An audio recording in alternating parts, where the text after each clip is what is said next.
नमस्कार दोस्तों, राधे राधे, जय श्री कृष्णा। द्रुपद और द्रोणाचार्य की कहानी मतलब पौराणिक कथा। द्रोणाचार्य से बदला क्यों लेना चाहते थे राजा द्रुपद? क्यों चाहते थे द्रोणाचार्य को मारने वाला पुत्र? महाभारत में पृषत नाम के एक राजा भरद्वाज मुनि के मित्र थे। उनके पुत्र का नाम द्रुपद था। वो भारद्वाज आश्रम में रहकर द्रोणाचार्य के साथ ही शिक्षा ग्रहण करता था। उस समय द्रोण और द्रुपद अच्छे मित्र थे। एक दिन द्रुपद ने द्रोणाचार्य से कहा कि जब मैं राजा बनूंगा तब तुम मेरे साथ रहना। मेरा राज्य, संपत्ति और सुख दुख सब तुम्हारा ही, मेरे सामने सामान ही अधिकार होगा। जब राजा पृषत की मृत्यु हुई तो द्रुपद पांचाल देश का राजा बन गया। दूसरी तरफ द्रोणाचार्य अपने पिता के आश्रम में रहकर तपस्या करने लगे। उनका विवाह कृपाचार्य की बहन कृपि से हुआ। कृपि से उन्हें अश्वत्थामा को जन्म दिया। एक दिन दूसरे ऋषि पुत्रों को देख अश्वत्थामा भी दूध के लिए रोने लगा, लेकिन गाय न होने की वजह से द्रोणाचार्य उसके लिए दूध का प्रबंध नहीं कर सके। इस बात से उन्हें बहुत दुख हुआ।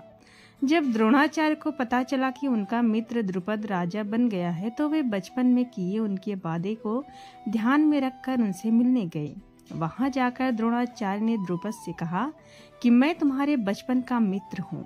द्रोणाचार्य के मुख से ये बात सुनकर राजा द्रुपद ने उनका अपमान किया और कहा कि एक राजा और एक साधारण ब्राह्मण कभी मित्र नहीं हो सकते। राजा की गरीबी से दोस्ती नहीं हो सकती। द्रुपद की ये बात द्रोणाचार्य को अच्छी नहीं लगी और वे किसी तरह द्रुपद के से अपने अपमान का बदला लेने की बात सोचते हुए हस्तिनापुर आ गए। यहाँ आकर वे कुछ दिनों तक गुप्त रूप से कृपाचार्य के घर में रहे। एक दिन युधिष्ठिर और राजकुमार एक मैदान में गेंद से खेल रहे थे। तभी गेंद गहरे कुएं में गिर गई। राजकुमारों ने उस गेंद को निकालने की काफी कोशिश की, लेकिन वो नहीं निकली। राजकुमारों को गेंद निकालने का असफल प्रयास करते द्रोणाचार्य देख रहे थे। उन्होंने राजकुमार से कहा कि मैं तुम्हारी ये गेंद निकाल देता हूँ, तुम मेरे लिए भोजन का प्रबंध कर दो। द्रोणाचार्य ने अभिमंत्रित तिनकों के मदद से कुएं में वो गेंद निकाल दी।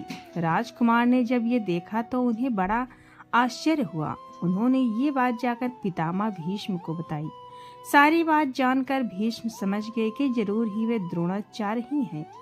भीष्म आदर पूर्वक द्रोणाचार्य को हस्तिनापुर लेकर आए और उन्हें कौरवों व पांडवों का अस्त्र विद्या सिखाने की जिम्मेदारी सौंप दी।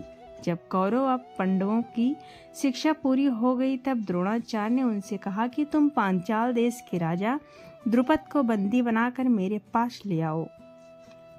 यही मेरी गुरु दक्षिणा है। पहले कौरवों ने राजा द्रुपद पर आक्रमण कर उसे बंदी बनाने का प्रयास किया, लेकिन वे सफल नहीं हो पाए। बाद में पांडवों ने अर्जुन के पराक्रम से राजा द्रुपद को बंदी बना लिया और गुरु द्रोणाचार्य के पास लेकर आए। तब द्रोणाचार्य ने उसे आधा राज्य लौटा दिया और आधा अपने पास रख लिया। इस प्रकार राजा द्रुपद व द्रोणाचार्य एक समान हो गए। जब द्रोणाचार्य ने पांडवों के द्वारा द्रुपद को पराजित किया तब से राजा द्रुपद बदले की भावना में जलते रहे। वे द्रोणाचार्य से बदला लेने के लिए श्रेष्ठ संतान की चाह से कई विद्वान संतों के पास गए, लेकिन किसी ने भी उनकी इच्छा पूरी नहीं की। फिर एक दिन द्रुपद घूमते घूमते कलमासी नगर गए। वहां ब्राह्मण बस्ती में कश्यप गोत्र के 2 ब्राह्मण याज व उपयाज रहते थे।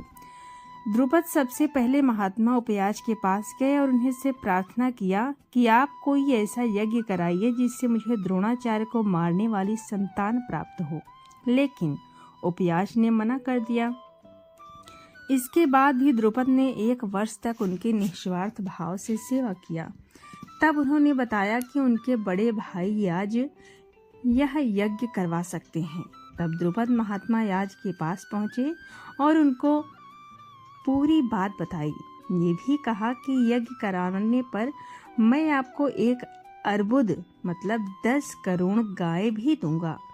महात्मा याज ने द्रुपद का यज्ञ करवा स्वीकार कर लिया। महात्मा याज ने जब राजा द्रुपद का यज्ञ करवाया तो यज्ञ के अग्निकुंड में से एक दिव्य कुमार प्रकट हुआ। उसके सिर पर मुकुट, शरीर पर कवच था तथा हाथ में धनुष बाण थे। ये देख सभी पंचालवासी हर्षित हो गए। तभी आकाशवाणी हुई कि इस पुत्र के जन्म से द्रुपद को सारा शोक मिट जाएगा। ये कुमार द्रोणाचार्य को मनाने के लिए ही पैदा हुआ है। इसके बाद उस अग्निकुंड में से एक दिव्य कन्या भी प्रकट हुई। वो अत्यंत ही सुंदर थी।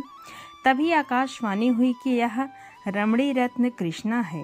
देवताओं का कार्य सिद्ध करने के लिए क्षत्रियों के विनाश के उद्देश्य से इसका जन्म हुआ है। इसके कारण कौरवों को बड़ा भय होगा।